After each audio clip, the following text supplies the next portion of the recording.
इस वक्त जी हमारे साथ मौजूद है उस मासूम बच्ची का वालिद, जिसके सगे भाई ने, इसके बड़े भाई ने इसकी 3 साल बेटी को पुल से जिंदा नीचे गिरा दिया। बात करते हैं इनसे। ਭਾਈਨ ਬੜਾ ਅਫਸੋਸ ਹੈ ਜਿਹੜਾ ਜ਼ੁਲਮ ਹੋਇਆ ਤੁਹਾਡੀ ਬੇਟੀ ਨਾਲ, ਤੁਹਾਡੇ ਸਗੇ ਭਾਈ ਨੇ ਕੀਤਾ। ਸਗਾ ਭਾਈ ਹੈ ਜਿਹਨੇ ਤੁਹਾਡਾ ਜ਼ੁਲਮ ਕੀਤਾ ਜੀ? ਹਾਂਜੀ ਸਰ। ਅੱਛਾ, ਸਰ ਜੀ ਕੀ ਬਿੱਲ ਦਾ ਝਗੜਾ ਕਿੱਥੇ ਸ਼ੁਰੂ ਹੋਇਆ? ਝਗੜਾ ਬਿੱਲ ਦਾ ਰੌਲਾ ਸੀ। ਬਿਜਲੀ ਦੇ ਬਿੱਲ ਦਾ? ਬਿਜਲੀ ਦਾ ਬਿੱਲ ਦਾ ਰੌਲਾ ਸੀ ਤੇ ਉਹ ਵੀ ਰੌਲਾ ਨਾ ਖਤਮ ਹੋ ਗਿਆ। 2-3 ਦਿਨ ਰੌਲਾ ਪਿਆ ਰਿਹਾ। ਉਹ ਮੈਂ ਨਹੀਂ ਤਾਰਨਾ, ਕਹਿੰਦਾ ਮੈਂ ਥੋੜਾ ਦੇਣਾ ਬਿੱਲ। ਹਾਂ। ਮੈਂ ਕਿਹਾ ਤੂੰ ਅੱਧਾ ਦੇ, ਤੀਜਾ ਹਿੱਸਾ ਦੇ, ਕੁਛ ਨਾ ਦੇ। ਕਹਿੰਦਾ ਨਹੀਂ ਮੈਂ ਤੀਜਾ ਹਿੱਸਾ ਵੀ ਨਹੀਂ ਦੇਣਾ ਹੈ। ਹੂੰ। तो इसलिए ना वो झगड़ा खत्म हो गया। तो उस तो बाद ना वो झगड़े ਦੇ ਵਿੱਚ ਨਾ ਉਹਨਾਂ ਨੇ ਮੇਰੀ ਬੱਤੀ ਵੀ ਲਾਤੀ ਤੇ ਮੇਰਾ ਪਾਣੀ ਵੀ ਨਾ ਕਨੈਕਸ਼ਨ ਹੁੰਦੇ ਵਾਲੇ ਆਂਦਾ ਸੀ, ਉਹ ਵੀ ਉਹਨੇ ਕੱਟਤਾ। ਮੈਂ 3-4 ਦਿਨ ਗਰਮੀ ਦੇ ਕੱਢੇ। ਫਿਰ ਮੈਂ ਜਿੰਨਾ ਕੋ ਕੰਮ ਕਰਦਾ ਸੀ ਉਹਨਾਂ ਕੋ ਪੈਸੇ ਲਏ, ਉਧਾਰੇ ਚੁੱਕੇ। ਤੇ ਦੋਵਾਂ ਦਾ ਇਕੱਠਾ ਇੱਕੋ ਮੀਟਰ ਸੀ? ਹਾਂਜੀ, 1 ਹੀ ਮੀਟਰ ਸੀ। ਪੰਪ ਵੀ ਉਹਦੇ ਘਰ ਹੀ ਲੱਗਾ ਸੀ ਪਾਣੀ ਵਾਲਾ। ਮੇਰੇ ਅੱਛਾ। ਘਰ ਬੋਰ ਨਹੀਂ ਸੀ ਆ ਤੇ ਵੱਖਰੇ। ਬਿੱਲ ਕਿੰਨਾ ਆ ਗਿਆ ਸੀ? ਬਿੱਲ ਆ ਗਿਆ ਸੀ 11,000 ਰੁਪਏ। ਤੇ ਉਹ ਕੀ ਅਦੋ ਅਦ ਨਹੀਂ ਸੀ ਕਰ ਰਿਹਾ? ਵੱਧ ਤੋਂ ਵੱਧ ਤੀਸਰਾ ਹਿੱਸਾ ਨਹੀਂ ਸੀ ਦੇ ਰਿਹਾ। ਅੱਛਾ, ਤੂੰ ਤੀਸਰਾ ਹਿੱਸਾ ਮੰਗ ਰਹੇ ਸੀ ਤੁਸੀਂ? ਹਾਂਜੀ। ਅੱਛਾ, ਫਿਰ?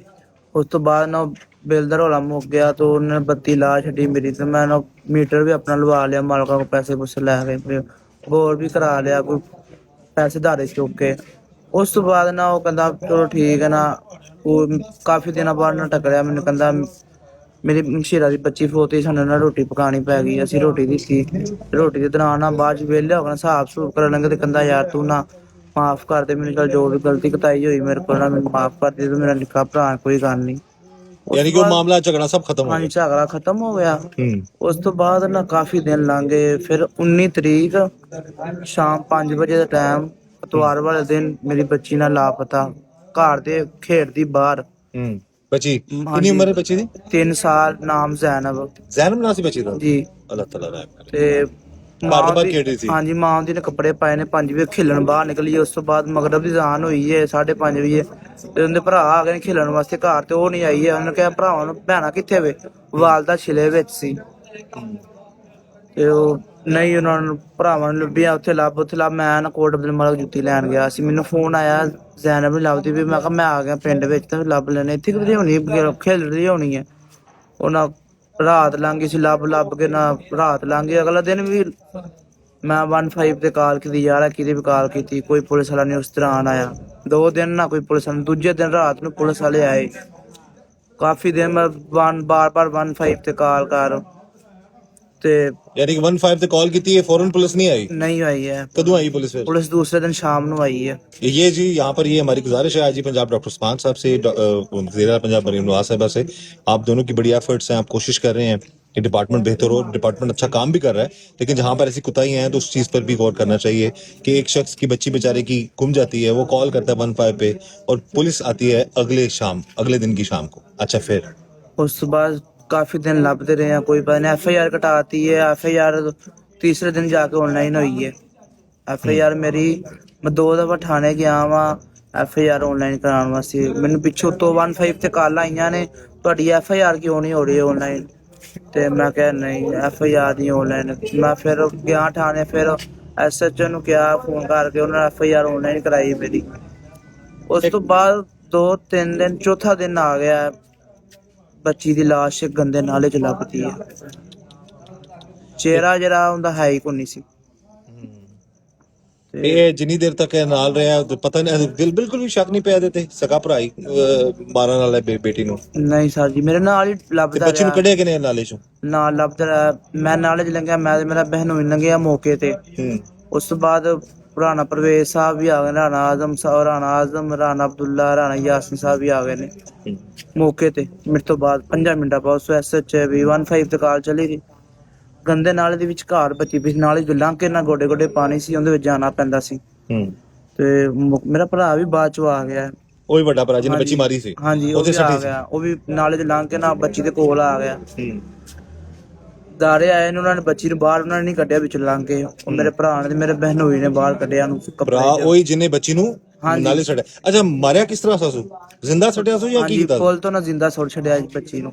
ਕਿਨੇ? ਭਰਾ ਮੇਰੇ ਨੇ, ਵੱਡੇ ਨੇ, ਸਗੇ ਭਰਾ ਨੇ ਪੁੱਲ ਤੋਂ ਜ਼ਿੰਦਾ ਬੱਚੀ ਨੂੰ ਥੱਲੇ ਸੁੱਟ ਛੱਡਿਆ। ਤੇਰੀ ਬੇਟੀ ਯਾਨੀ ਕਿ ਉਹਦੀ ਭਤੀਜੀ ਨੂੰ ਜ਼ਿੰਦਾ ਪੁੱਲ ਥੱਲੇ ਸੁੱਟ? ਕਿੰਨੀ ਉਚਾਈ ਉਸ ਪੁੱਲ ਦੀ? ਪੁੱਲ ਦੀ ਉਚਾਈ ਕਾਫੀ ਹੈ। ਜ਼ਿੰਦਾ ਬੱਚੀ को फेंका जी उस जालिम ने और आखिरकार मान गया, फिर फड़या गया।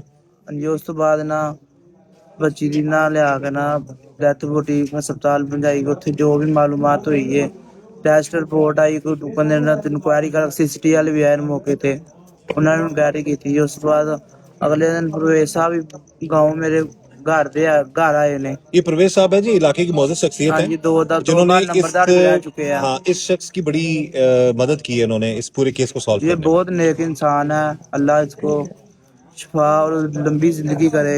ये गरीबों के अच्छा, साथ इन्होंने बहुत हिमायत करते हैं। माशाल्लाह इन्होंने ही फिर भाई को जो है पता किया और उसको भरा ने फिर की क्या है कि क्यों मारी है मैं बेटी। ਉਸ ਤੋਂ ਬਾਅਦ ਸਰ ਜੀ ਉਹਨਾਂ ਨੇ ਦਫਨਾ ਕੇ ਆ ਗਏ ਆ ਤੇ ਨਾ ਉਸੇ ਦਫਨਾ ਕੇ ਆਏ ਤੇ ਦਫਨਾਉਣ ਤੋਂ ਪਹਿਲਾਂ ਇੱਕ ਦਿਨ ਨਾ ਮੈਨੂੰ ਕਹਿੰਦਾ ਬੱਚੀ ਨਹੀਂ ਸੀ ਲੱਭੀ, ਉਸ ਦਿਨ ਸ਼ਾਮ ਨੂੰ ਬੱਚੀ ਲੱਭੀ। ਸਵੇਰ ਮੈਨੂੰ ਕਹਿੰਦਾ ਸ਼ੀਰਾ ਨੂੰ ਕਹਿੰਦਾ ਮੈਨੂੰ ਖਾ ਪਾਈ ਹੈ ਇੱਕ ਲੰਬੀ ਲੰਬੀ ਦਾੜੀ ਹੈ ਤੇ ਬਾਬਾ ਕਹਿ ਰਿਹਾ ਤੂੰ ਕੀ ਲੱਭਣਾ ਪਿਆ, ਤੇ ਮੈਂ ਕਿਹਾ ਮੈਂ ਨਾ ਆਪਣੀ ਧੀਜੀ ਨੂੰ ਲੱਭਣਾ ਪਿਆ। ਕਹਿੰਦਾ ਉਹ ਨਾ ਕਿਸੇ ਨਾਲੇ ਨੂਲੇ ਵਿੱਚ ਜਾ ਕੇ ਵੇਖ, ਨਾਲੇ 'ਚ ਪਈ ਹੈ, ਉੱਥੇ ਵੇਖ ਜਾ ਕੇ ਲੱਭ। ਅਸੀਂ ਨਾਲ ਹੀ ਪਿੰਡ ਦੇ ਜਿਹੜੇ ਸਾਡੇ ਪਿੰਡ ਦੇ ਵਿੱਚ ਰਹਿ ਸੀ ਉਹ ਲੱਭਦੇ ਰਹੇ। ਸ਼ਾਮ ਕੇ 4-5 ਕਿਲੋਮੀਟਰ ਸਾਡੇ ਤੋਂ ਦੂਰ ਪਿੰਡ ਹੈ, ਉੱਥੇ ਜਾ ਕੇ ਸੁੱਟਿਆ ਗਿਆ ਮੇਰੀ ਬੱਚੀ ਨੂੰ ਪੁੱਲ ਤੋਂ। ਉਸ ਤੋਂ ਬਾਅਦ ਕੁਛ ਰਾਣਾ ਪ੍ਰਵੇਸ਼ ਸਾਹਿਬ ਹੋਰਾਂ ਦੀ ਸੂਹ ਲੱਭੀ, ਉਹਨਾਂ ਨੇ ਕੁਛ ਮੇਰੇ ਬਿਆਨ ਉਹਦੇ ਬਿਆਨ ਇਕੱਠੇ ਕੀਤੇ। ਉਸ ਤੋਂ ਬਾਅਦ ਉਹਨਾਂ ਨੇ ਰਾਤ ਨੂੰ ਫਿਰ CCTV ਕੈਮਰੇ ਵੀ ਚੈੱਕ ਕੀਤੇ, ਉਹਨਾਂ ਨੂੰ ਚੁੱਕਿਆ ਘਰੋਂ। ਉਹ ਪ੍ਰਵੇਸ਼ ਸਾਹਿਬ ਹੋਰਾਂ ਦੇ ਅੱਗੇ ਪ੍ਰਵੇਸ਼ ਸਾਹਿਬ ਹੋਰਾਂ ਨੇ ਬਹੁਤ ਮੇਰੀ ਮਦਦ ਕੀਤੀ।